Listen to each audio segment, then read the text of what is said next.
अगर आप अक्सर स्कूल्स में जाएं, स्टूडेंट से पूछें कि बेटा आप बड़े होकर क्या बनना चाहते हो, तो आपके पास दो जेनेरिक किस्म के क्वेश्चंस हैं। पहला कि जी मुझे डॉक्टर बनना है, आर्मी में जाना है, या इंजीनियर बनना है। कभी भी डॉक्टर और इंजीनियर उन लोगों के कहने पे ना बने कि जी मेरे दादाबू ने कहा था मैंने डॉक्टर बनना है।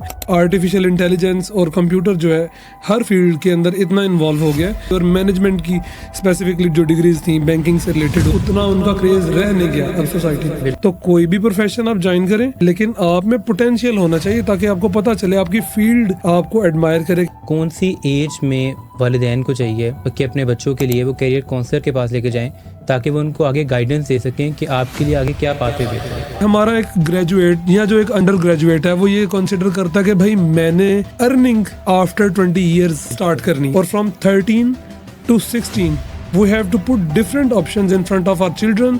मैं साहल अदीम को कोट करूंगा यहाँ पे। वो कहते हैं कि हर माँ के पाँव के नीचे भी जन्नत नहीं है। अगर एक बच्चा रो रहा है और माँ खुद इंस्टाग्राम पे बिजी है, रील्स देख रही है, जब वो 9-10 क्लास में होते हैं, तो क्या उनकी मेंटल हेल्थ इतनी बन चुकी होती है कि वो अपने इंटरेस्ट को रियलाइज करके जो फील्ड है वो चूज कर सकें? कि क्या 9th क्लास का जो स्टूडेंट है, क्या वो कैपेबल है इस चीज़ को सोचने के कि उसको फ्यूचर में क्या करना चाहिए। आने वाले 5 to 6 ईयर्स में देखेंगे कि पेरेंट्स अब उतना पुश नहीं करते। मतलब एक खास वक्त था। दूसरे नंबर पे थोड़ी सी वर्किंग पेरेंट्स को ये करनी चाहिए कि मतलब बच्चों को फोर्सफुली अब ना कहा करें कि इस फील्ड को चूज़ करें, दूसरी फील्ड को चूज़ करें। कि अगर कोई स्टूडेंट या कोई प्रोफेशन में आके अपनी ग्रेजुएशन में कोई गलत पाथ चूज कर बैठा है, तो वो कैसे उसे चेंज कर सकता है? सबसे पहले आपको फिर्म रहना पड़ेगा अपने डिसीजन के साथ। कोई भी काम कर रहे हैं तो आप उसको ये ना समझे कि छोटा काम है। जैसे आपने फार्मिंग की एक बड़ी अच्छी एग्जांपल दी। हमारा एजुकेशन सिस्टम जो है उसमें कैरियर काउंसलर्स मौजूद नहीं होते। जो हमारा सिस्टम है वो एक बस रट्टेबाज बच्चा पैदा करता है जिसके पास कोई स्किल सेट नहीं है। बिस्मिल्लाहिर्रहमानिर्रहीम, अस्सलामु अलैकुम। This is Mohammad Subhan Javed, an educationist and mentor. आप देख रहे हैं Subhan Javed talks and welcome to another episode. मैं क्या बनूं, ये सवाल अक्सर नौजवानों के जहन में आता है, और यही सवाल बहुत से पेरेंट्स वालिदैन के जहन में आता है कि हमारा बच्चा क्या बने। आज के दौर में सबसे अहम बात ये नहीं है कि आप क्या पढ़ रहे हैं, बल्कि अहम बात यह है कि आप क्या बनना चाहते हैं। कौन सी फील्ड है जो आपके लिए बेहतर है, वो कौन सा करियर है जिसमें आप फिट उतरते हैं। क्योंकि हकीकत ये है कि हर एक इंसान दूसरे इंसान से मुख्तलिफ होता है। इवन कि अगर हम देखें कि अगर कोई एक ही माहौल में, एक ही इन्वायरमेंट में रहने वाले लोग, एक ही घर में रहने वाले, और इवन कि अगर हम यहाँ तक देखें कि एक ही पेरेंट्स के, एक ही माँ बाप के जो बच्चे हैं, वो भी एक दूसरे से आदत में, उसके अलावा इंटरेस्ट में, शौक़ में एक दूसरे से मुख्तलिफ हैं। और यही वजह है कि हर एक इंसान हर एक काम के लिए नहीं बना होता, और हर फील्ड हर एक इंसान के लिए नहीं होती। हमारे यहाँ तो ये बन चुका है कि जब भी करियर की बात की जाती है तो हम हमेशा उसे मखसूस शोबों के साथ मुंसलिक कर देते हैं, जैसा कि डॉक्टर या इंजीनियर। तो सही फ़ैसला क्या है? हमें कैसे पता लगेगा कि हमारे लिए कौन सी फील्ड बेहतर है, कौन सा करियर है जो हम चूज़ करें? तो इन्हीं सवालात के जवाबात के लिए आज जो हमारे साथ मेहमान मौजूद हैं, वो मेरे कोलीग, मेरे दिल के बहुत करीब और इंतहाई मोअज़्ज़िज़ शख्सियत हैं, प्रोफेसर फ़ारूक साहब। प्रोफेसर फ़ारूक साहब army public school and colleges के अंदर एजुकेशनिस्ट भी हैं और इसके अलावा कैरियर काउंसलर भी हैं। तो आइए उनसे जानते हैं कि कैरियर काउंसलर की क्या अहमियत है, मौजूदा ज़माने में और आने वाले ज़माने में कैरियर काउंसलर की क्या अहमियत है। वो कौन सी उम्र है जिसमें वालिदैन को चाहिए कि बच्चों को कैरियर काउंसलर्स के पास लेके जाएं ताकि वो उनकी रहनुमाई कर सकें, वो इनको एक रोड मैप देख सकें, एक प्लान देख सकें उनके फ्यूचर के लिए। और इसके अलावा हम यही भी जानेंगे कि अगर कोई मिड ईयर में है, मतलब वो अपना कैरियर स्टार्ट कर चुका है, तो उसके लिए अब वो आगे बढ़ने की ट्राई कर रहा है, तो क्या उसके लिए भी कैरियर काउंसलिंग होती है? तो आइए इन सब सवालों के जवाब आज जानते हैं। So let's dive in. अस्सलाम वालेकुम प्रोफेसर फ़ारूक साहब ji, welcome to Subhan Javed talks and thank you so much for joining us. जी वालेकुम अस्सलाम, वेलकम सर। अच्छा प्रोफेसर फ़ारूक साहब, हमें आप सबसे पहले तो ये बताइएगा कि कैरियर काउंसलिंग क्या है, और इसके अलावा हमें ये भी आप बताएं कि मौजूदा ज़माने में और आने वाले ज़माने में इसकी क्या अहमियत है। सर कैरियर काउंसलिंग से मुराद एक इंस्ट्रक्शंस हैं जो कि स्टूडेंट्स के पास ज़रूर होनी चाहिए, ठीक है। क्योंकि जब आप अपनी एजुकेशन कंप्लीट कर रहे हैं ये बिल्कुल ऐसे ही है। अगर आपको अपनी डायरेक्शन का पहले पता नहीं तो ये बिल्कुल ऐसे ही है कि जैसे आप किसी बस के ऊपर बैठ जाएं और आपको डेस्टिनेशन का नहीं पता। बिल्कुल। तो यूजुअली हमारे स्टूडेंट्स के साथ एक लंबे टाइम से ये प्रॉब्लम था कि आप 9th में 10th में फर्स्ट ईयर सेकंड ईयर में डिफरेंट कोर्सेज ऑप्ट कर लेते हैं, इसके अलावा डिफरेंट डिप्लोमास आप चूज़ करते हैं, लेकिन आपको ये पता नहीं होता कि इसके बाद अल्टीमेटली इसका स्कोप क्या है, आप अपनी डिग्री को कैसे यूटिलाइज कर सकते हो टू अर्न लाइवलीहुड। बिल्कुल। तो ये चीज़ है कि बड़ी इम्पोर्टेंट ये इशू है। अगर हम इसकी तरफ तवज्जो ना दें तो हमारे पास ग्रेजुएट्स बनते जाएंगे लेकिन वो सोसाइटी के लिए भी बेनिफिशियल नहीं होंगे और अपने आप को भी वो सपोर्ट नहीं कर पाएंगे। तो मेरे ख्याल से जितने भी आजकल हमारे पास स्टूडेंट्स करंटली पढ़ रहे हैं, चाहे वो 9th-10th में हो, 8th में हो, फर्स्ट ईयर सेकंड ईयर में हो, तो उनके पास डेफिनेटली एक डायरेक्शन होनी चाहिए। यूजुअली तो अक्सर लोगों के पास डायरेक्शन होती है, लेकिन अगर आप अक्सर स्कूल्स में जाएं, स्टूडेंट से पूछें कि बेटा आप बड़े होके क्या बनना चाहते हो, तो आपके पास 2 जेनेरिक किस्म के क्वेश्चन हैं। पहला कि जी मुझे डॉक्टर बनना है, आर्मी में जाना है या इंजीनियर बनना है। नो डाउट कि ये बहुत अच्छे प्रोफेशंस हैं। तो क्वेश्चन आता है कि क्या इसके अलावा कोई और प्रोफेशन नहीं है? क्या स्टूडेंट किसी और फील्ड में स्विच नहीं कर सकता या इसी को फैंटेसाइज किया जाता है? तो इसका आंसर है कि बिल्कुल नहीं।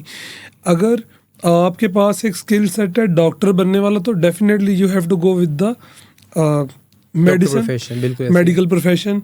और अगर आपके पास इंजीनियरिंग की स्किल है तो आप इंजीनियरिंग में जाएं, लेकिन इसके अलावा भी a lot of different professions are waiting for you if you are having adequate education for them. For example, hospitality है, nursing का डिपार्टमेंट है, फूड इंडस्ट्री है और इसके अलावा बहुत ज़्यादा प्रोफेशंस हैं कि जिनको आप ऑप्ट कर सकते हैं। तो अगर हमारे पास इंस्ट्रक्शंस हों तो हम डेफिनेटली एक अच्छा प्रोफेशन चूज़ कर सकते हैं। बिल्कुल ऐसे ही सर। हम फील्ड्स को भी अगर हम देखें तो अगर हम बच्चों की बात करें या वालिदैन की बात करें तो उन फील्ड्स का तो उनको पता ही नहीं होता कि कितने फील्ड्स हैं। जब भी मेडिकल के, जैसे आपने बात की है, मेडिकल की जब भी हम बात करते हैं तो हम समझते हैं कि सिर्फ MBBS का एग्ज़ाम है या जिसके पास करोड़ों रुपए है वही मेडिकल कर सकता है। हालांकि ऐसा नहीं है, क्योंकि अगर हम मेडिकल की फील्ड में देखते हैं तो प्री मेडिकल के अंदर 25 तक उनके पास रास्ते मौजूद होते हैं कि वो डिफरेंट फील्ड्स के अंदर जा सकते हैं। इसी तरीके से अगर हम बात करते हैं इंजीनियरिंग फील्ड की तो उसके लिए भी 25 मौके मौजूद हैं, वो डिफरेंट सेक्टर्स में जा सकते हैं। बिल्कुल। यहाँ तक कि अगर हम ICS की बात करें तो उसके लिए 56 मौजूद हैं। सोशल साइंसेस की बात करें तो वो 200 से ज़ायद उनके पास फील्ड्स मौजूद है, लेकिन आज हम देखते हैं कि बच्चों को या वालिदैन को उसकी इतनी ज़्यादा अहमियत नहीं है। तो क्या आप समझते हैं क्या ऐसी रीज़न है क्यों हमें एजुकेशन सेक्टर के अंदर ये नहीं बताया जाता कि हमारे पाकिस्तान, हमारे मुल्क के अंदर ये फील्ड्स मौजूद हैं?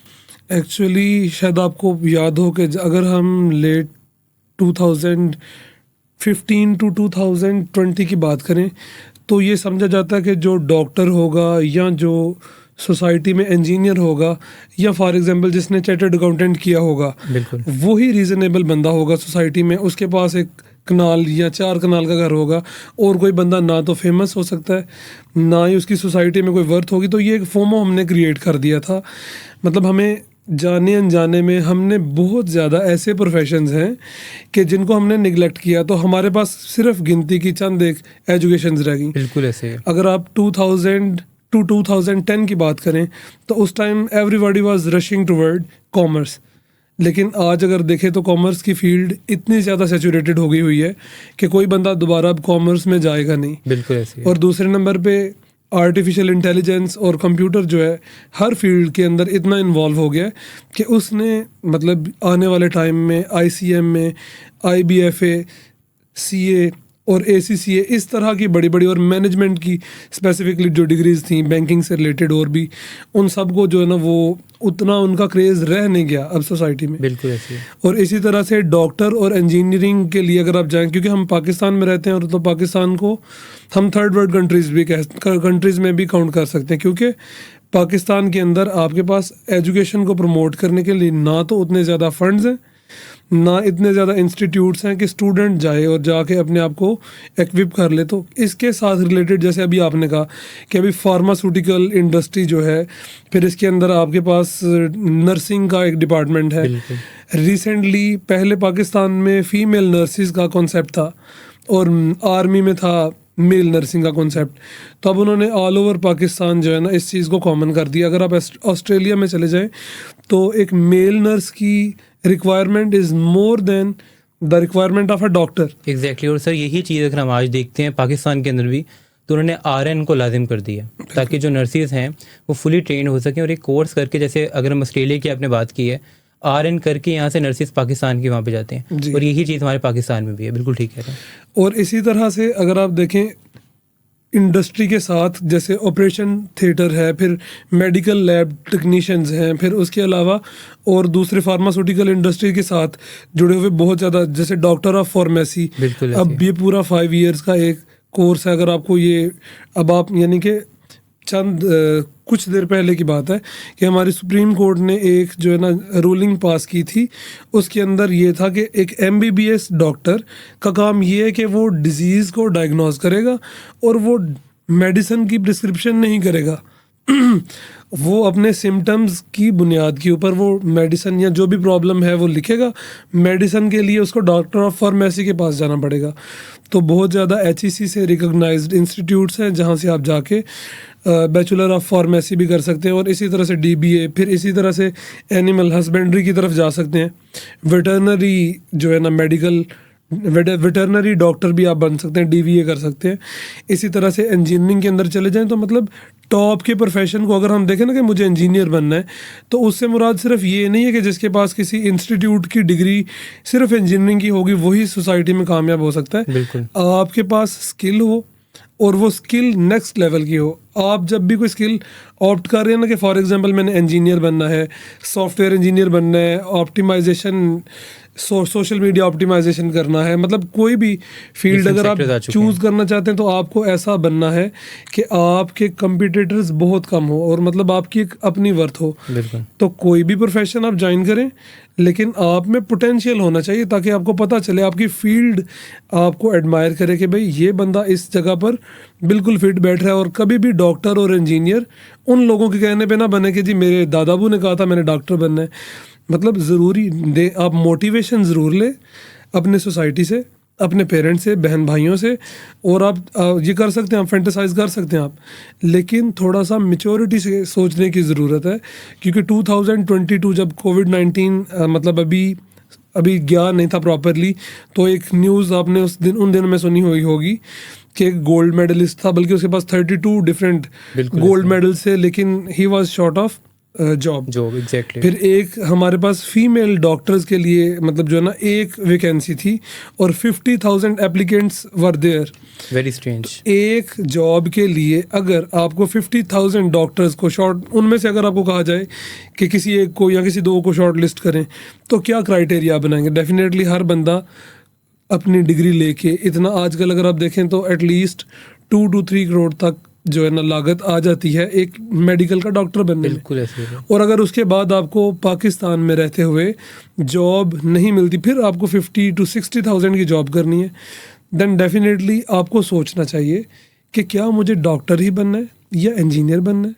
तो ऑलरेडी सैचुरेटेड जो फील्ड्स हैं, जैसे इंजीनियरिंग थी, इलेक्ट्रिकल इंजीनियरिंग का टाइम था तो हर बंदा इलेक्ट्रिकल इंजीनियर बन रहा था। जी बिल्कुल। अभी करंटली सॉफ्टवेयर इंजीनियरिंग की अगर आप बात करें, हर बंदा इंफॉर्मेशन टेक्नोलॉजी में जा रहा है। आप जाएं यूनिवर्सिटीज़ में, जैसे केमिकल इंजीनियर्स हो गए और उसके अलावा मैकेनिकल इंजीनियर हो गए, हार्डवेयर इंजीनियर हो गए, इनकी डिमांड कम हो गई है। इंफॉर्मेशन टेक्नोलॉजी, ब्लॉकचेन टेक्नोलॉजी और जो मतलब इस तरह की रेवोल्यूशनरी फील्ड्स हैं, everyone is currently rushing toward such fields।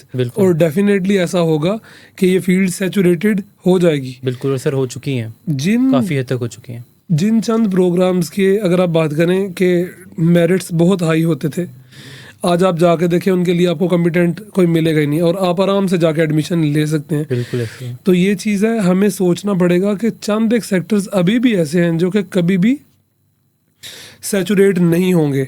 तो आपको बड़ा वाइजली डिसीजन लेना होगा कि क्या मुझे डॉक्टर बनना है, इंजीनियर बनना है, कि या किसी कोई बिजनेसमैन बनना है। मतलब ये चीज़ डिपेंड करती है आपके एक करेक्ट डिसीजन के साथ। बिल्कुल ऐसी है। अच्छा सर, हमें ये बताइएगा कि कौन सी एज में वालिदैन को चाहिए कि अपने बच्चों के लिए वो कैरियर काउंसलर के पास लेके जाएं ताकि वो उनको आगे गाइडेंस दे सकें कि आपके लिए आगे क्या पाथवे बेहतर है?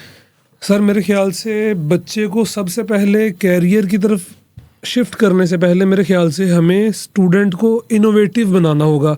पेरेंट्स को चाहिए कि वो अपने बच्चों को उनके ऊपर तवज्जो दें, उनके स्किल सेट को इम्प्रूव करें, बजाय इसके कि वो चाहते हैं कि उनके पास सिर्फ डिग्री हो, और जब वो मार्केट में जाने के लिए रेडी होते हैं तो उनके पास वो स्किल नहीं होती, चाहे उनके पास डिग्री हो। तो मेरे ख्याल से सबसे पहले जो वर्क करने की ज़रूरत है, जो एफ़र्ट हमें करनी या पेरेंट को करनी चाहिए, पहले नंबर पे हमें अपने बच्चे को डिफरेंट आइडियाज़ सिखाने चाहिए। बिल्कुल। और उसको इनोवेटिव बनाना चाहिए, लाइक चाइना। और आप अगर चाइना की बात करें, चाइना इस टाइम अगर आप कहेंगे मॉडर्न दुनिया का सुपर पावर बनने जा रहा है, बिल्कुल ऐसे है। तो ये कोई बेजा बात नहीं होगी। और इसके अंदर रोल सिर्फ मल्टी बिलियनियर्स का नहीं है, इसके अंदर सोच का डिफरेंस है मेरे ख्याल से। जैसे एक टाइम था अमेरिका में, हर बंदा स्ट्रगलिंग था, हर बंदा एफर्ट कर रहा था। तो सबसे पहले हमारे पेरेंट्स को चाहिए कि वो 7 to 11 ईयर्स की जो एज है, इसके अंदर बच्चे की स्किल्स के ऊपर काम करें, बच्चे के एथिक्स के ऊपर काम करें, बच्चे की हॉस्पिटैलिटी के ऊपर काम करें। दूसरे नंबर पे बच्चे की स्किल सेट जैसे मेंटल मैथ, इसके ऊपर जो है ना वो फोकस करें। और लाइकली 13, 12, 13, 14 जो ये ईयर्स हैं, ये 7th, 8th और 9th क्लास के ईयर्स है। ठीक है। अगर स्टूडेंट्स को ये चीज़, पेरेंट्स, उनका एटमॉस्फेयर, उनके जितने भी सराउंडिंग में जो लोग जिनको वो अपनी मोटिवेशन बनाना चाहते हैं, अगर वो उनको अच्छे तरीके से गाइड करेंगे कि बेटा ये चीज़ भी है, ये चीज़ की अवेलेबिलिटी है, तो एक चीज़ में स्टक नहीं हो जाना कभी भी। प्लानिंग आप यानी आप उनके सामने डिफरेंट चॉइसेस रखें, उनके डूज एंड डोंट्स बताएं, उनका गुड और बैड बताएं, और उनको ये चीज़ बताएं कि बेटा अगर आप फॉर एग्जांपल डॉक्टर बन गए, तो डॉक्टर बनने के लिए you have to at least bound for about 40 years of age. For example आप MBBS कर लो, तो आपके पास इतना पोटेंशियल होना चाहिए कि आप 5 ईयर्स MBBS करने के बाद फिर हाउस जॉब्स, फिर आप अपनी स्पेशलाइजेशन करने के बाद फिर आप किसी इनिशियली जहाँ पे भी किसी भी हॉस्पिटल में आप जाएं, तो आपको बाउंड रहना पड़ेगा for next 20 years of age. Exactly, यानी कि बिल्कुल 20 to 40 ईयर्स एज के बड़ा इंपॉर्टेंट टाइम। अगर यही पोटेंशियल आप अगर किसी बिजनेस में लगा लेंगे तो वो शायद बहुत ज़्यादा फ्लरिश कर जाए। बिल्कुल। और इसी तरह से आप शायद किसी स्किल को सीख के, जैसे आपने देखा होगा डिफरेंट इलेक्ट्रिशियंस हैं आजकल हाउसिंग सोसाइटीज़ में, क्योंकि पाकिस्तान में एक सेक्टर बहुत ज़्यादा फ्लरिश किया है और वो है रियल इस्टेट का, जिसके बारे में यूजुअली हम बात नहीं करते। बिल्कुल ऐसे। तो रियल इस्टेट की जब भी बात करेंगे तो आपको पता कि जैसे जैसे पॉपुलेशन इंक्रीज़ कर रही है तो हमें घरों की ज़रूरत है, और उसी तरह से हमें मैकेनिक्स की, प्लम्बर्स की, और उसी तरह से इलेक्ट्रिशियंस की ज़रूरत है। अभी मैं आपको बता सकता हूँ चंद एक ऐसे इलेक्ट्रिशियंस होंगे, देयर आर अल्हम्दुलिल्लाह अर्निंग अ हैंडसम लाइवलीहुड। उनके पास 2 to 3 ईयर्स का कोई डिप्लोमा होगा, और जिसको हमारे बच्चे जो है ना वो काउंट ही नहीं करते या कंसिडर ही नहीं करते कि भाई ये डिप्लोमा करके तो मतलब ये एक अच्छी जॉब नहीं होगी। बिल्कुल। लेकिन वो एक एक दिन में 50,000 के करीब भी जो है ना पर डे के हिसाब से वो अर्न कर रहे हैं। तो हमारे बच्चों को हमें ये चाहिए कि उनको बताएं कि बेटा काम कोई छोटा नहीं है। बिल्कुल ऐसे ही। तो हर काम जो है ना किया जा सकता है, बल्कि हमारे तो नबी सल्लल्लाहु अलैहि वसल्लम ने भी फरमाया, और हमारे अल्लाह का भी कौल है, अल कासिबु हबीबुल्लाह, के हाथ से काम करने वाला जो है वो अल्लाह ताला का दोस्त है। बिल्कुल ऐसे ही। तो कोई काम चाहे छोटा है आपकी नज़र में, अब अगर आपको ये लगता है कि कोई काम ऐसा है तो ये तो मैं नहीं कर पाऊँगा। जैसे आपने देखा होगा कि आजकल जो है ना वो ट्रांसपोर्टेबल जो गाड़ियों के अंदर वो जो फूड पॉइंट्स बनते हैं, मतलब उसका अगर आप यूरोप के अंदर देखें तो वो आजकल इसका बहुत ज़्यादा ट्रेंड है। बिल्कुल ऐसे ही। तो अगर कोई स्टूडेंट एक बहुत अच्छा सा, फॉर एग्जांपल एक रिक्शा, जैसे हमारी CM साहिबा ने भी कहा था कि जो बच्चे टॉप करेंगे मैट्रिक में या इंटरमीडिएट में, तो हम उनको एक लोडर रिक्शा देंगे। पता नहीं अब ये मीम थी या एक मतलब फ़नी पॉइंट ऑफ व्यू से था, लेकिन अगर फॉर एग्जांपल एक स्टूडेंट किसी यूनिवर्सिटी या किसी कॉलेज में अपना अर्ली टाइम जो है ना वो स्पेंड करके आता है, और अपने बाकी के टाइम में वो कोई इस तरह का बिजनेस करता है जिससे उसकी जो है ना उसकी अर्निंग के ऊपर भी बहुत ज़्यादा इम्पैक्ट आए, तो कई ज़्यादा मैं आपको इसकी एग्जांपल्स दे सकता हूँ। चाइना जो है वो 7 इयर्स की एज में बॉयज़ को छोटी छोटी चीज़ों को ठीक करना, मैकेनिक जो है ना वो मैकेनिक उनको बनाने का तरीकाकार बताते हैं, छोटे छोटे बच्चों को स्टार्टिंग खाना पकाना सिखा देते हैं। और हमारे बच्चों को ये है कि उन्होंने बस बैठ के स्कूल में गए हल्ला गुल्ला करके आ गए। और दूसरे नंबर पे जो बात है, that is the nexus of our society, कि हमारा एक ग्रेजुएट या जो एक अंडर ग्रेजुएट है वो ये कंसिडर करता है कि भाई मैंने अर्निंग आफ्टर 20 ईयर्स के स्टार्ट करनी है। बिल्कुल ऐसे ही है। और ऐसा नहीं होना चाहिए। तो बेसिकली पेरेंट्स को अपने बच्चों के स्किल सेट्स के ऊपर जो है ना वो फोकस करना चाहिए। अगर आप उन बच्चों को आराम तलब बना देंगे, अगर उनको आप यानी स्टार्टिंग से ही जो हार्ड लाइनर नहीं बनाएंगे तो फ्यूचर में उनके लिए बहुत डिफिकल्ट होगा कहीं पे भी टिक पाना। तो मेरे ख्याल से फर्स्ट 7 ईयर से या 6 ईयर से बच्चे का जो है ना वो लर्निंग मैकेनिज्म जो है ना वो स्टार्ट हो जाता है, और उससे बच्चा डिफरेंट स्किल्स के अंदर अपना इंटरेस्ट भी शो करता है। जैसे फॉर एग्जांपल आजकल अगर आप अच्छे स्कूल्स की बात करें तो जैसे LGS या बीकन हाउस जो ये वाले स्कूल्स हैं, इन्होंने स्पेशली जो है ना एक रोबोटिक्स एक डिपार्टमेंट बना दिया है। करिकुलम एक्टिविटी के तौर पे वो रोबोटिक्स में इंटरेस्ट दिखाते हैं, ड्रोन्स की तरफ उनकी तवज्जो। मतलब अगर हम अपने बच्चों को स्टार्टिंग में उनकी प्रॉब्लम सॉल्विंग स्किल्स, ठीक है, उनकी एनालिसिस की स्किल्स, और दूसरे नंबर पे उनकी मतलब जो भी उनका स्किल सेट है हमें उसके ऊपर वर्क करना चाहिए। और from 13 to 16 we have to put different options in front of our children to make them aware that they can go in medicine, they can go in engineering, they can choose military, and there are a lot of different possibilities. तो ये मेरे ख्याल से 7, 8, 9 years 9 जो classes हैं, ठीक है, जो इस एज के स्टूडेंट अप्रोक्सीमेटली 12 to 14 एग्जैक्टली बिल्कुल ऐसे। हमें इस एज से बच्चों को ट्रेन करना होगा कि ये स्किल्स आपके अंदर होनी चाहिए, और उनको ये बताना है कि कोई भी काम छोटा नहीं है। आप कोई भी काम दिल से करेंगे तो आप इंशाल्लाह डेफिनेटली सक्सेसफुल बनेंगे। बिल्कुल ऐसी है। तो आपने यहाँ बड़ी बेहतरीन बात की है एज के हवाले से कि उनको स्टार्टिंग से ही जो वालिदैन है, जो पेरेंट्स है, they have to work on them. तो आप हमें ये बताएं कि आज अगर हम देखें कि जो वालिदैन हैं वो स्टार्टिंग में बच्चों को मोबाइल पकड़ा देते हैं, तो सबसे पहले तो एक तो हमें सोशल मीडिया के हवाले से बताइएगा। दूसरा ये कि आज हम देखते हैं कि जो जितने भी जो पेरेंट्स हैं उन्होंने अपने जो स्टूडेंट्स हैं, जो अपने बच्चे हैं, उनको डिपेंडेंट कर दिया है। बिल्कुल। यूनिवर्सिटी के बाद वो सोच रहे होते हैं कि अब हमने करना क्या है ग्रेजुएशन कंप्लीट करने के बाद, हालांकि उनको चाहिए कि फर्स्ट सेमेस्टर से ही कुछ ना कुछ करना स्टार्ट कर दें। तो इन दो चीज़ों के हवाले से बताइएगा कि क्या पर्सपेक्टिव है आपका। सर 2 चीज़ें मैं आपके सामने रखूँगा। पहले नंबर पे तो ये कि आपने एक हमारे एक लेसन होता था, एक स्टोरी थी, why boys fail in college. तो वहाँ पर ना एक कोट थी कि some student join college for fun. तो मतलब हमें सबसे पहले ये डिसाइड करना होगा कि हम कॉलेज में, स्कूल में जा क्यों रहे हैं। बिल्कुल। मतलब what is your intention in going school और कॉलेज। आप किसी इंस्टीट्यूट में इस वजह से तो नहीं जा रहे कि वहाँ पर मुकेश अंबानी का बच्चा पढ़ता है, या वहाँ पर फॉर एग्जांपल जुनैद जमशेद के बच्चे पढ़ते हैं। मतलब अगर आपकी इंटेंशन सिर्फ ये है कि क्योंकि मैं ऐसे लोगों को जानता हूँ कि जो अपने बच्चों को बहुत अच्छे अच्छे इंस्टीट्यूट्स में सिर्फ इसलिए भेज रहे होते हैं कि वो चाहते हैं कि हम लोगों को ये पता चले कि हमारा एक स्टेटस है। बिल्कुल ऐसे कि यानी कि हमारा बच्चा ABM हिल्स में या फ्यूचर वर्ल्ड स्कूल में या HSN में पढ़ रहा है, तो मतलब एक स्टैंडर्ड लोगों को ये पता चल। जैसे एक रोल्स रॉयस आप इसलिए नहीं पहनते, मतलब उसमें कोई ऐसी बात नहीं है कि वो टाइम एक 2000 वाली घड़ी भी वैसा ही दिखाती है, $1000 वाली वॉच भी एग्जैक्टली वही टाइम दिखाती है जो कि रोलेक्स घड़ी भी वही टाइम शो करती है जो कि एक सिंपल घड़ी। तो अगर हमें एजुकेशन, हमारी कंसर्न होनी चाहिए एजुकेशन और स्किल्स। अगर वो आपको किसी सिंपल इंस्टीट्यूट से मिलती हैं तो आपको वहाँ पे चला जाना चाहिए, ठीक है। और अगर आप स्टैंडर्ड को लेके आ जाएंगे, डेफिनेटली अगर आप अफोर्ड कर सकते हैं तो आप जाएं इस तरह के इंस्टीट्यूट में।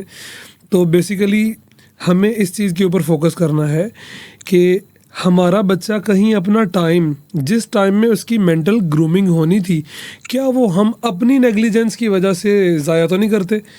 क्योंकि आपने देखा होगा आजकल सोसाइटी का ये बड़ा डायलेमा बन गया है कि जब एक बच्चा रो रहा है तो मदर को, being mother is very strong responsibility, एक बहुत रिस्पॉन्सिबिलिटी की बात है कि एक बच्चे को पर ऐसे नहीं अल्लाह ताला ने, मैं साहल अदीम को कोट करूँगा यहाँ पे, वो कहते हैं कि हर माँ के पाँव के नीचे भी जन्नत नहीं है। जन्नत हर उस माँ के पाँव के नीचे है जिसने अपना टाइम, जब उसका बच्चा उसके पास आ गया तो हमें तो ये पता कि पहली जो बच्चे की दरसगाह है वो माँ की गोद है। एग्जैक्टली, बिल्कुल। अगर एक बच्चा रो रहा है और माँ खुद इंस्टाग्राम पे बिजी है, रील्स देख रही है, या ट्विटर के ऊपर है, या फेसबुक, या कोई और ऐसी एक्टिविटी कर रही है और अपने बच्चे को निगलेक्ट कर रही है, तो इसका इम्पेक्ट किसके ऊपर आना है? वो टाइम तो डेफिनेटली गुजर जाएगा, बिल्कुल। लेकिन इसकी वजह से वो जो बच्चे की क्रिएटिव जो स्किल्स जो उसमें डेवलप होनी थी वो नहीं होंगी। तो पहला आपको जो है ना वो लीक होल जो है ना वो मिल गया कि सोशल मीडिया आजकल आप देखेंगे ट्रेंड बन गया है यूजुअली, वरना छोटे बच्चों को, इवन कि जब हम अपनी कॉलेज की एज में थे तो हमारे पेरेंट्स ये कहते थे कि जब तक ये यूनिवर्सिटी में नहीं चला जाता, जब तक ये 10th नहीं कर लेता, जब तक ये कॉलेज नहीं कर लेता, तो इसको मोबाइल नहीं मिलेगा। और आजकल 2 साल का बच्चा है वो रो रहा है तो उसको मोबाइल के ऊपर गेम्स लगा के दे देते हैं, तो उसने तवज्जो पढ़ाई की तरफ लेके क्यों आनी है, बल्कि वो तो जिद करना सीखेगा। और नेक्स्ट जब वो 5th 6th या 7th ईयर्स की एज में आता है तो और भी बड़े ज़्यादा एथिकल इश्यूज हो जाते हैं। इंशाल्लाह जब कभी दोबारा इसके बारे में बात करने का मौका मिलेगा तो हम इंशाल्लाह इसके बारे में ज़रूर बात करेंगे। तो सोशल मीडिया के बड़े पॉजिटिव यूजेस भी हैं। अगर आप चाइना को देखें तो उनके बच्चे, उनका सारा इंस्टाग्राम जो है ना वो क्रिएटिव वर्क से बड़ा हुआ है, और हमारा इंस्टाग्राम, हमारा फेसबुक, कुछ भी चीज़ चले जाए वो सारा मीम से और उस कंटेंट से भरा है जो कि मेरे ख्याल से क्रिएटिविटी को ख़त्म कर रहा है, जो कि फैमिली के अंदर भी इवन बैठ के नहीं देखा जा सकता। ये सिर्फ टाइम की कंजम्पशन है। तो सबसे पहले इस चीज़ को रोकना होगा मदर्स को, नॉट ओनली मदर्स, पेरेंट्स भी समटाइम जो है ना इंसिस्ट करते हैं। और सेकेंडली कुछ पेरेंट्स जिनके पास टाइम की अवेलेबिलिटी बनाई जा सकती है और वो खुद अल्हम्दुलिल्लाह अच्छे एजुकेशनिस्ट, मतलब आप कह सकते हैं कि उनका एजुकेशनल बैकग्राउंड बड़ा स्ट्रॉन्ग होता है, चाहे वो कोई बिजनेसमैन है, चाहे वो कोई डॉक्टर या कोई इंजीनियर है, तो वो कोशिश करते हैं कि उनके बच्चे को सारी फैसिलिटीज़ मिलें, लेकिन वो अपना टाइम दे नहीं पाते। बच्चों का चेक एंड बैलेंस टाइमली नहीं करते, जो कि मेन चीज़ है। और जब उनकी तवज्जो बच्चे की तरफ आती है, जब उन्होंने बच्चे का एंट्री टेस्ट दिलाना होता है, या जब वो बच्चे के मैट्रिक के रिजल्ट देखते हैं, या वो कॉन्शियस होते हैं पेपर से right 1 month before the paper, जब उनके सेंडअप्स के रिजल्ट उनके घर में जाते हैं और उनको कॉलेज से फ़ोन आता है कि जी आपके बच्चे की ये परसेंटेज चल रही है, तो फिर उस टाइम पे कुछ भी नहीं किया जा सकता, क्योंकि जो बच्चे का एक स्किल सेट जिस एज में मेंटेन होना था वो डैमेज हो चुका। तो काइंडली पेरेंट्स से इस चीज़ की मैं जो है ना बड़ी रिक्वेस्ट करता हूँ कि अपना टाइम अपने बच्चों पे दें, वरना कल को आपके बच्चे वो नहीं बन पाएंगे जो आप उनसे कल एक्सपेक्टेशंस करते हैं। बिल्कुल ऐसे है जी। अच्छा सर, यहाँ पे आपने बात की हाउस वुमेन के हवाले से जी, तो आप हमें ये बताएं कि वो माँ बाप जो कि दोनों जॉब पेशा हैं तो वो अपने बच्चों को किस तरह टाइम दे सकते हैं?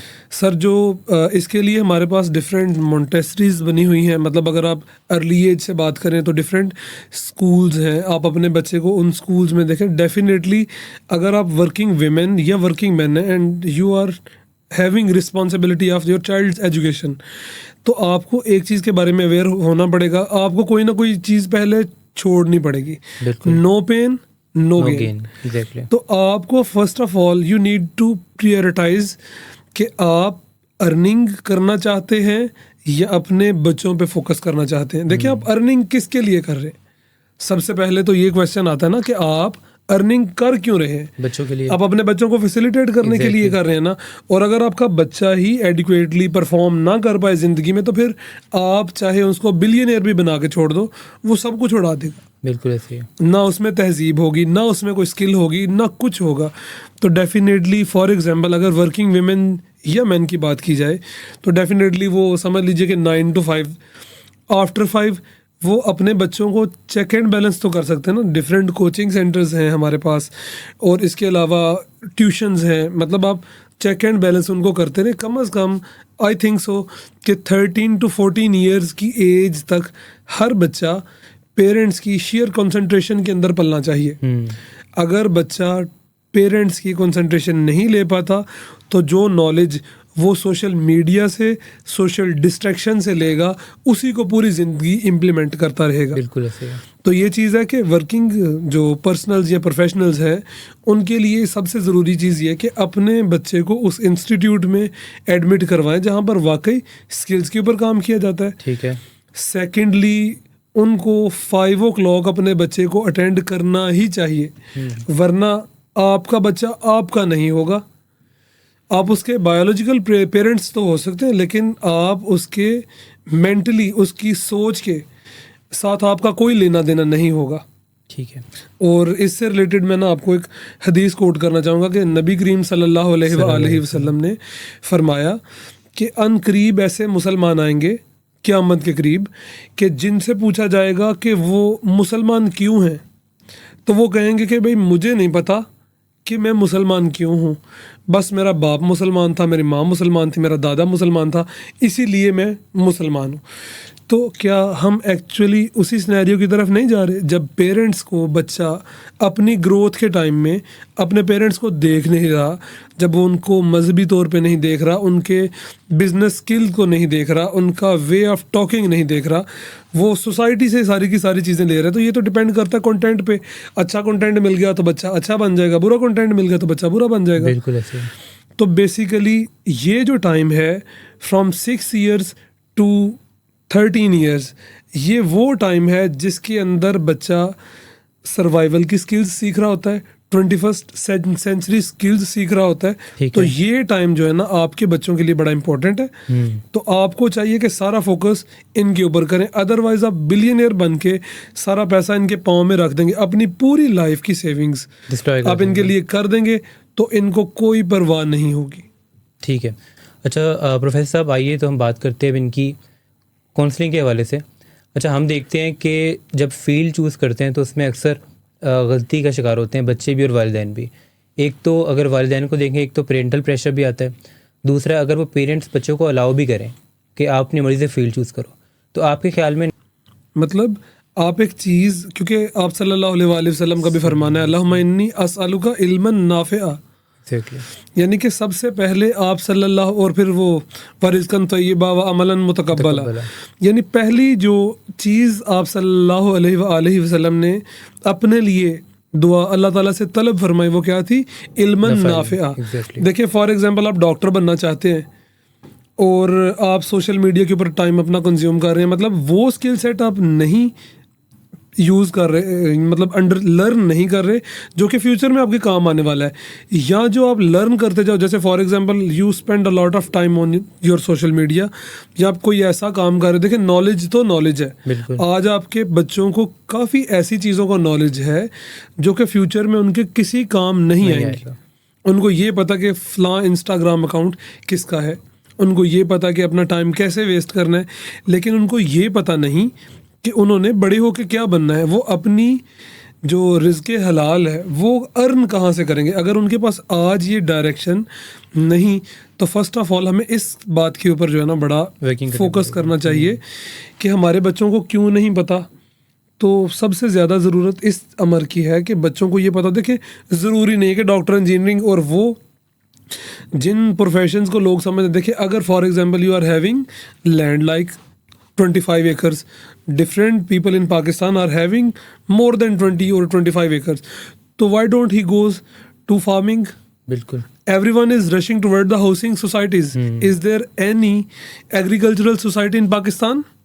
No one. I think if there is a little number of such societies, if they are, for example Imran Khan के दौर में अगर आप बात करें तो उन्होंने वो ऑलिव ऑयल का जो है ना एक वो मेरे ख्याल से किसी डिस्ट्रिक्ट में उन्होंने जो है ना वो लगाया था, अब वो जो है ना वो फ्रूट देना शुरू हो गया। अच्छा। तो वो वर्किंग में, देखिए अगर आप जैतून की बात करें तो जैतून को मुस्लिम्स की तो अफिलिएशन इसके साथ वैसे ही बहुत ज़्यादा, बिल्कुल ऐसे। और अल्लाह ताला ने अपने नूर की मिसाल भी जैतून के तेल से रोशन होने वाले फ्लेम से दी थी। और दूसरे नंबर पे जैतून के तेल से आप खाना बना सकते हैं, और इसको आप अपने जिस्म पे लगा सकते हैं और इसकी मसवाक भी बिक जाती है। बिल्कुल ऐसे। तो यानी कि अगर हम अपने बच्चे को बिगिनिंग से बताते जाएं कि बेटा ये देखो ये हमारी ज़मीन है। फॉर एग्जांपल एक बंदा है उसके पास बहुत ज़्यादा ज़मीन है, जब वो अपनी ज़मीनों को देखने के लिए जाता है तो वो अपने बच्चों को साथ लेके जाए कि देखो बेटा इसमें फसल ऐसे उगानी है। अगर एक बंदा बिजनेसमैन है तो वो अपने बच्चों को अपने साथ लेके जाए और बताए कि बेटा ये देखो ये मैं काम ऐसे कर रहा हूँ, ये काम मुझे ऐसे करना है। मैं आपको अपने बारे में बात बताऊँ, क्योंकि मेरी मदर एक टीचर थी तो मैं उन्हीं को देख के फैंटेसाइज था। और बंदे यानी कि अगर एक बंदे के सामने एक रास्ता है और एक बंदा अपने पेरेंट्स को फॉर एग्जांपल जज कर रहा है कि उनके पेरेंट्स किस प्रोफेशन में है, तो बच्चे के लिए 70% प्रॉब्लम तो उसी टाइम सॉल्व हो जाता है कि भाई मेरा बाप ये काम करता है और मुझे इस काम को इस तरह से करना है, बेहतर तरीके से करना है, तो वो बच्चा डेफिनेटली ग्रो करेगा। बिल्कुल ऐसे है। तो सबसे पहले पेरेंट्स को चाहिए कि वो बच्चों की वो पेरेंट्स के दिमाग में होना चाहिए। देखिए बच्चा तो अभी नहीं सोच सकता, शायद उसकी कॉग्निटिव स्किल्स इतनी अच्छी नहीं है कि वो सोच पाएगा जी आज से 15 साल बाद मैं क्या कर रहा हूँ जब उसकी शादी हो जाएगी और डेफिनेटली उसको पूरा हाउस होल्ड रन करना पड़ेगा। तो वो स्किल्स उसके पास उस टाइम तो नहीं है। तो अलबत्ता पेरेंट्स के पास तो है ना। पेरेंट्स क्यों पेरेंट्स हैं कि उनके पास पूरी की पूरी स्किल्स थी, जिन प्रोसेसेस को उनका बच्चा अभी तय करने वाला वो तो तय करके आ गया ना। ठीक है। तो स्टार्टिंग में उसकी स्किल्स के ऊपर फोकस करें और फिर बच्चे को साथ साथ ये गाइड करें कि ये प्रोफेशन है, ये प्रोफेशन है, आप किस चीज़ में जाते, फिर आप उसको गाइड करें, उसको मोटिवेट करें, तो डेफिनेटली बच्चा डायरेक्शनलेस नहीं रहेगा। ठीक है। वैसे मैं आपको ये चीज़ बता दूं कि ऐसी जो पेरेंट्स की एक बड़ी समझ लीजिए जो सोसाइटी थी ना वो एक्सटिंक्ट हो रही है, आहिस्ता आहिस्ता नापीद हो रही है। कि जो अपने बच्चों को देखिए आप आने वाले 5 to 6 ईयर्स में देखेंगे कि पेरेंट्स अब उतना पुश नहीं करते। मतलब एक ख़ास वक्त था कि जब पेरेंट्स चाहते थे भाई मेरा बच्चा डॉक्टर बने या मेरा बच्चा इंजीनियर बने। नो डाउट सोसाइटी में इस टाइम भी कुछ पेरेंट्स अपने बच्चों को फोर्स करते हैं कि आप इस फील्ड में जाओ, ये फील्ड आपके लिए अच्छी है। देखिए इसके पीछे दो चीज़ें हैं। हमें कभी ये नहीं सोचना चाहिए कि अगर हमारे पेरेंट्स हमें फोर्स करें, देखिए क्या पता है कि अगर आप उस चीज़ को देखिए, अगर आपके सामने एक सजेशन आ रही है ना, आप उस चीज़ को देखें, शायद ऐसा हो सकता है कि पेरेंट्स पहले ही एक बहुत बड़ा एम्पायर खड़ा कर चुके हों और अगर वो बच्चा उस चीज़ को कैरी कर ले बिल्कुल ऐसे, तो उसके लिए तो उसको वो फाउंडेशन जो बाकी किसी डॉक्टर को बनानी पड़नी थी वो ऑलरेडी बनी, वो उसको बनी बनाई मिल जाएगी। दूसरे नंबर पे थोड़ी सी वर्किंग पेरेंट्स को ये करनी चाहिए कि मतलब बच्चों को फोर्सफुली अब ना कहा करें कि इस फील्ड को चूज़ करें, दूसरी फील्ड को चूज़ करें। डेफिनेटली ऐसे पेरेंट्स कम हो रहे हैं लेकिन अभी भी मौजूद हैं। तो उनको चाहिए कि सबसे पहले बच्चे की स्किल्स का एनालिसिस करें कि बच्चे में कौन कौन सी स्किल्स हैं, इसके लिए कौन सी फील्ड बेस्ट रहेगी, किस फील्ड में ये घबराता नहीं, थकता नहीं है, इंटरेस्ट से करता है। सर अच्छा सर हमें ये बताइएगा कि वो कौन सी कॉमन मिस्टेक्स हैं जो अक्सर जो स्टूडेंट्स हैं वो कैरियर चूज़ करने के अंदर गलत साइड पे चले जाते हैं। और दूसरा हमें ये भी बताएं कि अगर कोई स्टूडेंट या कोई प्रोफेशन में आके अपनी ग्रेजुएशन में कोई गलत पाथ चूज़ कर बैठा है तो वो कैसे उसे चेंज कर सकता है, क्या ऐसा पॉसिबल है? ठीक है जी, बिल्कुल ऐसा पॉसिबल है। मेरे पास डिफरेंट इसकी एग्जांपल बल्कि मैं अपने बड़े भाई की एग्जांपल दूंगा। उन्होंने एक इंटेलिजेंस इंस्टीट्यूशन में समझ लीजिए कि उन्होंने काम किया, बाद में उनको लगा कि ये चीज़ मेरे लिए नहीं है, ठीक है, मैं इसके लिए एडिक्वेट नहीं, फिट नहीं है, ठीक है। तो उन्होंने 3 इयर्स दोबारा कंज्यूम किए अपने आप की अपनी एजुकेशन को अपग्रेड करने के लिए। तो उन्होंने इंफॉर्मेशन टेक्नोलॉजी को चूज़ किया IT में, और अल्हम्दुलिल्लाह now he is a successful software engineer अल्हम्दुलिल्लाह। लेकिन ये एडवाइस हर स्टूडेंट के लिए या हर उस बंदे के लिए नहीं है जिसने अपना प्रोफेशन चूज़ करना है। ठीक है। फॉर एग्जांपल आप घर से निकले, आपने कहीं पे जाना है तो आपके पास पहले आपके माइंड में प्लान होना चाहिए। आप ऐसा कभी भी ना हो कि आप बस स्टेशन पे जाएं, आप कहें चलो यार आज मुल्तान चलते हैं, चलो यार आज कराची चलते हैं। अगर आपका गोल ही क्लियर नहीं है, फर्स्ट ऑफ ऑल प्लानिंग नहीं है आपकी, तो फिर तो आप पूरी ज़िंदगी को जो है ना ऐसे हवा में छोड़ने वाले हैं। ठीक है। और दूसरा ये पुराना ज़माना भी नहीं रहा कि आप कुछ ना करके भी कुछ पैसे ले दे के आप गवर्नमेंट की जॉब में एम्प्लॉय लग जाएंगे, क्योंकि अब government Aahista Aahista different institutions को प्राइवेटाइज कर रहा है और पेंशन का कॉन्सेप्ट तो बिल्कुल ख़त्म हो गया। तो वो जो लोग सोचते थे कि हमारा बच्चा चलो कुछ ना भी करे ना तो एंड में हम इसको कहीं पे अड़ा फंसा देंगे, बिल्कुल ऐसे अब वो चीज़ बिल्कुल ख़त्म होगी। क्लरिकल डिपार्टमेंट स्पेशली जो है ना वो हर जगह पर प्राइवेटाइज होते जा रहे हैं और इन फ्यूचर बिल्कुल ही आई थिंक सो के हो जाएंगे। बिल्कुल। तो बच्चे को पहले नंबर पे कोई भी कैरियर, यानी फॉर एग्जांपल अगर मैं चाहता हूँ कि मैं एक डाटा एनालिस्ट बनूंगा, ठीक है, तो डाटा एनालिसिस के लिए मुझे 2 चीज़ें चाहिए। मैं अपनी बात करूँगा पहले। अगर मैं चाहता हूँ कि मैं एक डाटा एनालिस्ट बनूँ तो उसके लिए मुझे 2 चीज़ें चाहिए। एक नंबर पे मेरा मैथमेटिक्स बहुत स्ट्रांग हो, ठीक है। दूसरी मेरी कंप्यूटेशनल स्किल्स ऑन कंप्यूटर, और जो मेरी कंप्यूटर की डिफरेंट लैंग्वेजेस हैं स्पेशली पाइथन, ये बड़ी स्ट्रांग होनी चाहिए। ठीक है। लेकिन मुझे ये पता होना चाहिए कि अगर मैं एक सक्सेसफुल डाटा एनालिस्ट नहीं बन पाता तो then what is the second plan, what is the second thing that I have to do. बिल्कुल। इवन के आजकल देखें, ये चीज़ हमेशा जब भी प्लानिंग करें तो सक्सेसफुल होने के लिए करें, लेकिन कभी ऐसा नहीं होता कि जो आपने ऑप्ट किया या जो आपने सोचा आप नहीं बने तो ज़िंदगी ख़त्म हो जाएगी। ऐसा कभी भी नहीं सोचना, ठीक है। रिप्लेसमेंट का टाइम हमेशा आपके पास मौजूद होता है, लेकिन समटाइम्स वो इन्वायरमेंट नहीं मिल पाता कि मतलब आप स्विच कर जाएं एक फील्ड से दूसरी में। तो देखें, जब आपके पास अभी आपने स्टार्ट करना है ना अपना कोई भी प्रोफेशन की जर्नी, अपनी प्रोफेशनल जर्नी को स्टार्ट करने से पहले इस डिसीजन को बहुत वाइजली लें, ठीक है। Specially the students of class 9th 10th first year and second year, कि उनको ये पता होना चाहिए। और इस काम के लिए यूजुअली आपके पास कैरियर काउंसलर्स मौजूद हैं, मतलब आप उनसे प्रोफेशनली असिस्टेंस भी ले सकते हैं, आप उनसे इंडिविजुअली भी असिस्टेंस ले सकते हैं, मतलब प्राइवेटली भी आपको मिल जाएंगे।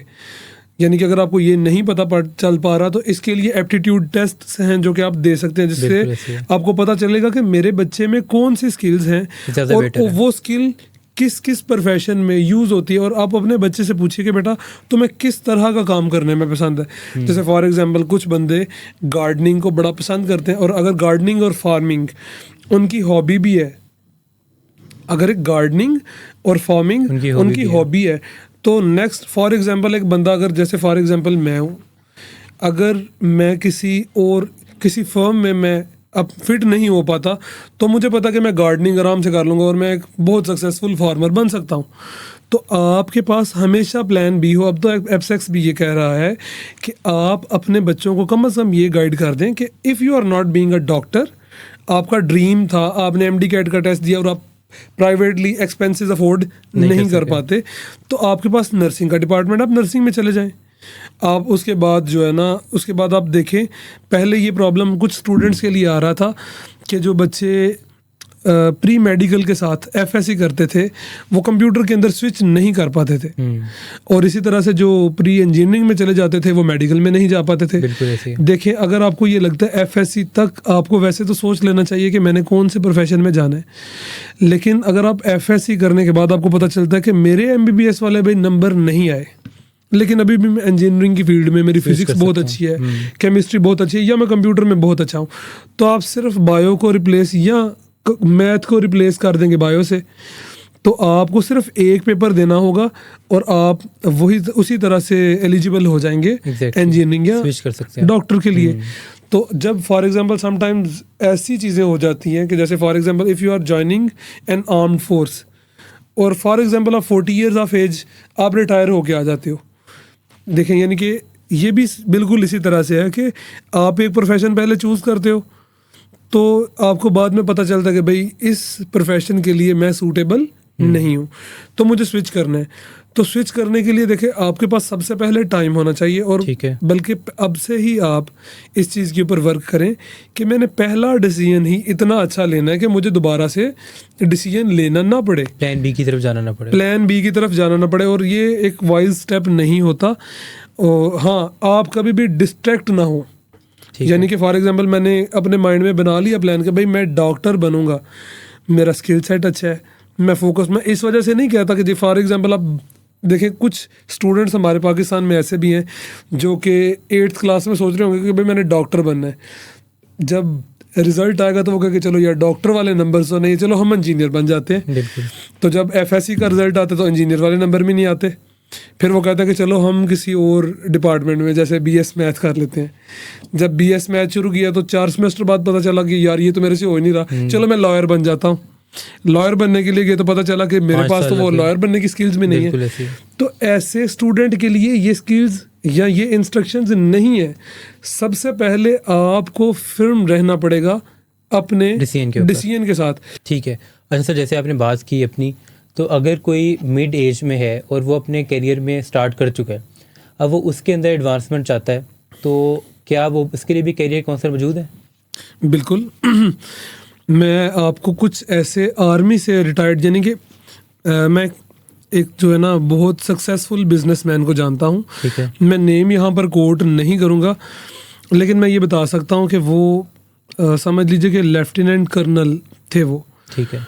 और कोई छोटा सा उनका एक्सीडेंट हो गया आर्मी में, और वो फर्दर उस फोर्स को या अपनी उस जॉब को Carry आगे नहीं कर सके। कंटिन्यू नहीं कर सकते थे, और वो अपने आप को चाहते थे कि मैं ब्रिगेडियर बनूं, जनरल के रैंक तक मैं हूं। देखिए, कोई भी बंदा जब कोई भी चीज़ कर रहा होता है और वो पैशनेट है अपने कैरियर के बारे में, तो हमेशा वो एक बड़ा सॉलिड किस्म का जो है ना रीज़न लेके, काज लेके चलता है और उसी के ऊपर सारा टाइम स्पेंड कर देता है। ठीक है।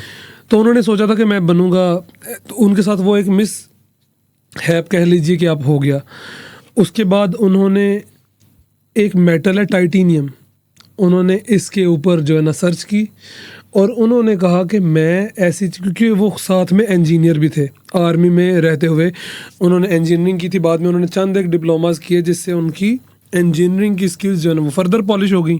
उन्होंने एक मेटल पकड़ा और उन्होंने कहा कि ये मेटल जो है ना, बाकी कोई बंदा सोसाइटी में या मार्केट में बैठ के लोहे के, स्टील के फिक्सर्स तो मौजूद हैं, तो टाइटेनियम में कौन बंदा काम कर रहा है। तो उन्होंने उसको बाहर से इंपोर्ट करवाया। आज वो पाकिस्तान को भी फैसिलिटेट कर रहे हैं। अच्छा। और अपना एक माशाल्लाह बहुत अच्छा बिजनेस भी रन कर रहे हैं। ठीक है। तो कहने का ये मतलब है कि आपके पास फॉर एग्जांपल अगर ज़िंदगी में कोई प्रॉब्लम ऐसा आ जाता है कि जिस फील्ड को आपने पहले ऑप्ट किया था आप उसको कंटिन्यू नहीं कर पाते, तो आपको सबसे पहले अपने स्किल सेट के पास जाना होगा। ठीक है। जो स्किल्स न्यू किसी भी बिजनेस को रन करने में चाहिए होते हैं उनको पॉलिश करना होगा, और आप डेफिनेटली स्विच कर सकते हैं। लेकिन बात वही है कि आपके पास जो फर्स्ट स्किल थी उसकी तरफ से आपके पास कम से कम इतना बैकअप हो कि जब आप स्विच कर रहे हो तो आपके एक्सपेंसेस डेफिनेटली, अगर आप मैरिड होंगे तो आप सारी की सारी चीज़ों की डिपेंडेंस आपके ऊपर आ जाएगी और आप कंटिन्यू नहीं कर पाएंगे। तो बेसिकली ये कंटिन्यू अगर हो गया आपका, वो इसी वजह से होगा कि आपके पास जो पहला स्किल था वो स्ट्रॉन्ग था। ठीक है। वैसे फ़रूक साहब, हमें ये बताएं कि अगले 10-15 सालों में वो कौन सी स्किल्स हैं, वो कौन सी फील्ड्स हैं जो आप समझते हैं कि जिनमें सैचुरेशन नहीं होगी, जिनमें हमारे स्टूडेंट्स को जाना चाहिए? जी, सबसे पहले तो जैसे अभी मैं आपकी तवज्जो दिलाऊंगा इंफॉर्मेशन टेक्नोलॉजी, सॉफ्टवेयर इंजीनियरिंग। कुछ हद तक तो आपको इस चीज़ का अंदाज़ा है कि ये फील्ड जो है ना वो सैचुरेटेड हो गई हुई है। बिल्कुल ऐसे है। तो अगर हम देखें तो एजुकेशन और उसके अलावा जो फूड इंडस्ट्री है, फॉर एग्जांपल अगर आप फूड इंडस्ट्री की बात करें, तो अगर आप क्रॉप्स की बात करें, फूड इंडस्ट्री जब तक ह्यूमन एग्जिस्टेंस दुनिया में है तब तक फूड इंडस्ट्री कभी भी ख़त्म नहीं होगी। तो अगर आप देखें, तो अगर आप बिल गेट्स को देखें, एलॉन मस्क को देखें, तो वो लैंड फॉर्म्स में इन्वेस्ट कर रहे हैं और हम धड़ाधड़ कंक्रीट के महल बनाते चले जा रहे हैं। तो यानी क्या है, उनको ये पता है कि नेक्स्ट जो सर्ज आने वाला है वो फूड की प्राइसेस में आने वाला है। तो आपको first of all you need to know about the farming, food industry. ठीक है। और फास्ट फूड का आपको पता, ये तो बिजनेस ऐसा है कि अब कोई भी सोसाइटी, कोई भी सिटी पाकिस्तान का बल्कि पूरी दुनिया का ऐसा नहीं है जहाँ पर ये चीज़ें अवेलेबल ना हो। बिल्कुल ऐसे। फूड इंडस्ट्री को मैं प्रायोरिटाइज करूँगा इसमें सबसे पहले। ठीक है। दूसरे नंबर पे एजुकेशन। देखें, जब तक मतलब ह्यूमन एग्जिस्टेंस है तो आपको ह्यूमन को ट्रेन करने की ज़रूरत होगी। एथिक्स हो, मॉरल्स हो, बेसिक मैथमेटिक्स हो, बेसिक स्किल्स हो। एजुकेशन की फील्ड कभी भी ख़त्म नहीं होगी। ठीक है। कॉमर्स की फील्ड जैसे कुछ हद तक आप कह सकते हैं कि इसके ऊपर कुछ डस्ट आ गया है, लेकिन ये परमानेंट नहीं है। देखिए, इसी तरह से इंजीनियरिंग, जो कंस्ट्रक्शन इंडस्ट्री है, सिविल इंजीनियरिंग की, जो सिविल इंजीनियरिंग की इंडस्ट्री है, जो हार्डवेयर इंडस्ट्री है, ये भी हमेशा रहेगी। ठीक है। इसके अलावा फार्मास्यूटिकल इंडस्ट्री की अगर आप बात करें, मेडिसिन की बात करें, ये वो इंडस्ट्रीज़ हैं, ये वो बिजनेसेस हैं जितने मर्जी भी सैचुरेटेड हो जाएं, इनकी डिमांड सोसाइटी में हमेशा रहेगी। फिर उसके बाद आने वाले वक्त में वाटर फिल्ट्रेशन का एक कॉन्सेप्ट है। अगर हमारी नौजवान नस्ल इस चीज़ को समझ ले तो उनके लिए ये चीज़ बड़ी बेनिफिशियल होगी। देखिए जैसे अभी हम करंटली अगर हम देखें ओवरऑल सोशल मीडिया को देखें या ओवरऑल वर्ल्ड के सिनेरियोज़ को देखें तो ये वर्ल्ड वॉर 3 का टाइम है। तो हमारे नबी सल्लल्लाहु अलैहि वसल्लम का फरमान ये है कि एक वक्त आएगा, यानी कि आखिर वक्तों की बात ये है कि एक गंदम के दाने की कीमत एक बोरी या एक सैक फुल ऑफ गोल्ड के बराबर होगी। तो definitely I think that it is a time everyone is rushing toward the farming.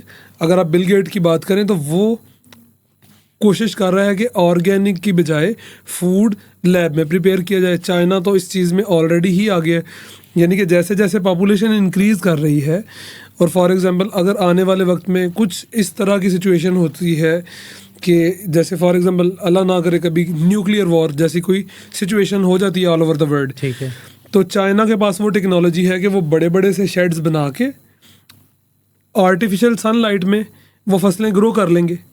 तो फार्मिंग मैं सबसे ज़्यादा जो है ना इसके ऊपर लोगों को इंसिस्ट करूँगा कि वो इसके ऊपर आएँ, फार्मिंग की तरफ आएँ, फूड इंडस्ट्री की तरफ आएँ। फिर उसके बाद जो है ना फार्मास्यूटिकल इंडस्ट्री रहेगी।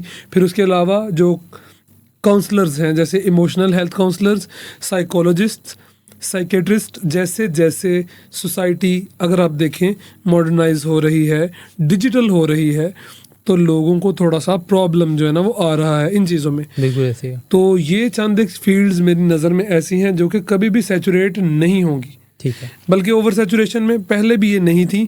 बस ये था कि डायरेक्शन कम होने की वजह से हर बंदा यही समझता था कि मुझे डॉक्टर बनना है। तो जितनी डिमांड सोसाइटी के अंदर डॉक्टर्स की हो, अगर तो उतने ही डॉक्टर्स होंगे ना सोसाइटी में, तो फिर तो डॉक्टर की फील्ड कभी भी यानी कि सफ़र नहीं करेगी। तो ये चीज़ है कि अभी आपको अपना रोल सोच लेना चाहिए कि क्या मैं फ्यूचर में डॉक्टर बनूंगा, क्या मुझे फार्मिंग में जाना चाहिए, क्या मुझे फूड इंडस्ट्री में जाना चाहिए, या मतलब आपको एक काउंसलर बनना चाहिए या लॉयर बनना चाहिए। तो यानी कि ये चंद एक चीज़ें ऐसी हैं जो कि पाकिस्तान जैसे कंट्री के अंदर इनको कोई प्रॉब्लम नहीं, ये कंटिन्यू की जा सकती। ठीक है। अच्छा, यहाँ हमारे स्टूडेंट्स के लिए सर एक बहुत ही इंपॉर्टेंट मैसेज है कि सबसे पहली चीज़ तो ये कि आप कोई भी फील्ड लेते हैं, अगर आप उस पर 100% एफर्ट करते हैं तो आपको उसका कुछ ना कुछ रिजल्ट मिलेगा।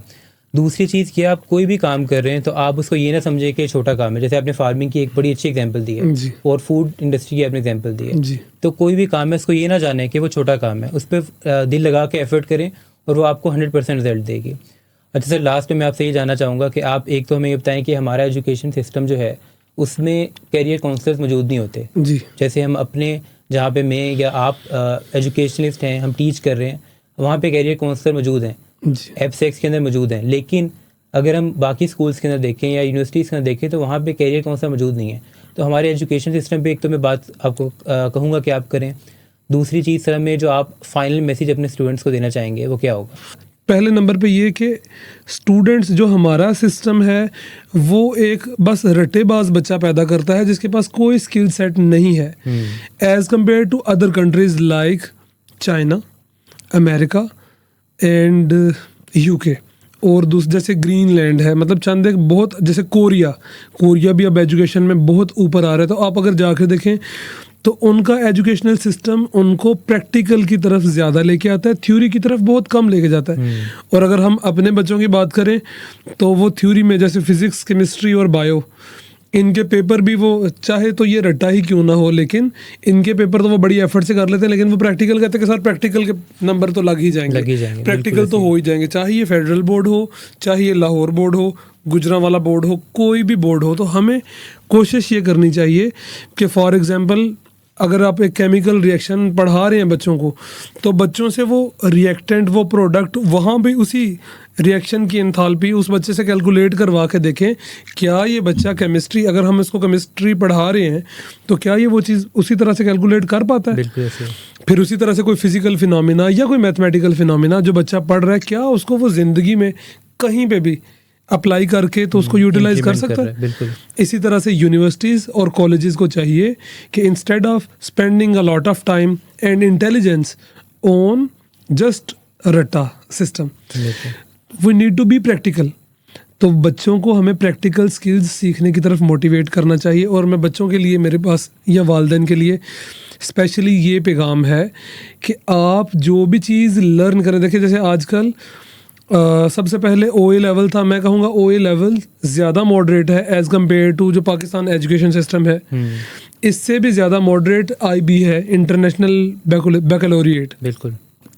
फिर आजकल एक और इससे भी रेवोल्यूशनाइज्ड जो अमेरिका में भी चल रहा है, GED, general educational development programme, यानी कि ये समझ लीजिए कि ये भी टोटल 16 ईयर्स का जो है ना एक प्रोग्राम होता है, जिसके अंदर यानी कि जैसा हमारे स्ट्रक्चर है पाया जाता, इसके अंदर बच्चों को छोटे छोटे डिप्लोमास करवाए जाते हैं, उनकी लैंग्वेज के ऊपर काम किया जाता है, उनको डिफरेंट लैंग्वेजेस सिखाई जाती हैं, उनको बेसिक मैथमेटिक्स और उसकी एप्लीकेशन, कोई भी चीज़ ऐसी नहीं पढ़ाई जाती जिसकी एप्लीकेशन नहीं है। बल्कि यहाँ पर हमारे लाहौर में भी 2-3 इंस्टीट्यूट्स ऐसे हैं जो कि आपको पास आपके एग्ज़ाम्स की बुनियाद के ऊपर नहीं, बल्कि आपकी प्रेजेंटेशन या असाइनमेंट्स की बुनियाद के ऊपर करते हैं। वो आपको एक टास्क दे देंगे और उस टास्क को अगर आप कंप्लीट कर लेंगे तो वो आपको नंबर दे देंगे। देखें, हमें अच्छी बात को ऑप्ट करना चाहिए, चाहे वो हमारे दुश्मन, चाहे वो शैतान में ही क्यों ना हो। बिल्कुल ऐसे। और ये हदीस भी है कि तुम्हें अच्छी बात या कोई अच्छा अमल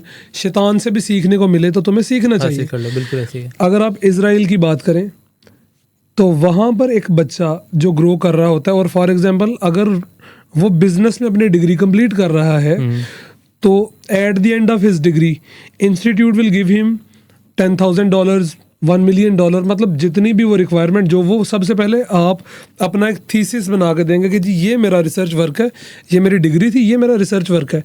उसके बाद वो एडिक्वेट इन्वायरमेंट आपको प्रोवाइड करते हैं और फिर वो देखते हैं कि क्या जो चीज़ आपने लिखी है, क्या आपने चैट GPT से तो नहीं लिख दी, क्या एक्चुअली आप उस चीज़ को परफॉर्म करके वो नॉलेज, वो स्किल सेट लगा के आप अप्लाई करने के बाद, क्या आप जो चीज़ आपने पेपर में लिखी है, क्या आप उसको फिजिकली पॉसिबल कर सकते हैं?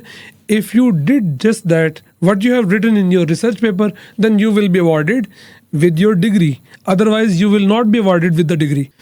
तो स्टूडेंट्स को चाहिए कि अगर आप इस तरह के इंस्टीट्यूट में हैं जहाँ पर इस तरह की स्किल्स प्रोवाइड नहीं की जाती और आपको बनना है सॉफ्टवेयर इंजीनियर, तो आपको चाहिए कि सॉफ्टवेयर इंजीनियरिंग से रिलेटेड जो फर्म्स हैं, जो सॉफ्टवेयर हाउसेज हैं, आप उनके पास जाएं, आप उनसे पूछते रहिए कि करंटली किस चीज़ की सबसे ज़्यादा डिमांड है, और उस स्किल को वो इंडिविजुअली भी लर्न कर सकते हैं। तो ये चीज़ें पॉसिबल की जा सकती हैं। अगर आप में सेल्फ अवेयरनेस है तो मेरे ख्याल से फिर तो आपको किसी के पास जाने की ज़रूरत नहीं। लेकिन क्योंकि पाकिस्तानी जनरेशन में जब तक कोई आके झंझोड़ ना दे तब तक हम उस चीज़ को सीरियस नहीं लेते। हम सीरियस किसी चीज़ को तब लेते हैं जब वो हमारे सर पे आ पड़ती है।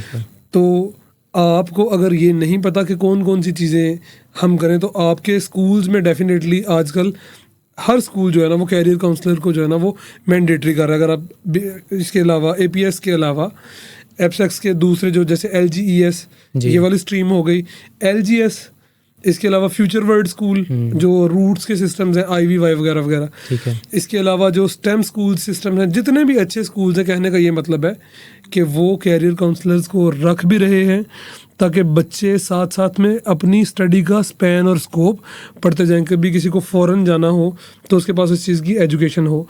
और इसके अलावा आप कंसल्टेंसी के लिए जो है ना वो प्राइवेट कंसल्टेंसी भी जो है ना वो हायर कर सकते हैं और पूछ भी सकते हैं। तो अगर किसी को कोई चीज़ मतलब इस चीज़ में ना हो तो हमसे वो कांटेक्ट करे, हम इंशाल्लाह उसको वो प्रॉपर गाइडलाइन जो है ना वो प्रोवाइड करेंगे इंशाल्लाह। ठीक है प्रोफेसर फ़रूक साहब, thank you so much for joining us today. Future में बिल्कुल ज़रूर चाहूँगा कि मैं आपके साथ किसी ना किसी और टॉपिक पे पॉडकास्ट करूँ। तो नाज़रीन, ये था आज का हमारा पॉडकास्ट। आज हमने बहुत ही जो बातें की हैं वो स्टूडेंट्स के लिए भी और ख़ास तौर पर पेरेंट्स के लिए भी बहुत ही इंपॉर्टेंट है। और कैरियर काउंसलिंग के हवाले से अगर आप कोई भी गाइडेंस लेना चाहते हैं तो आप सुभान जावेद टॉक्स की एकेडमी के ऊपर रब्ता कर सकते हैं। तो ये था आज का हमारा पॉडकास्ट। मिलते हैं नेक्स्ट एपिसोड में, तब तक अपना बहुत ख्याल रखिएगा। पाकिस्तान जिंदाबाद।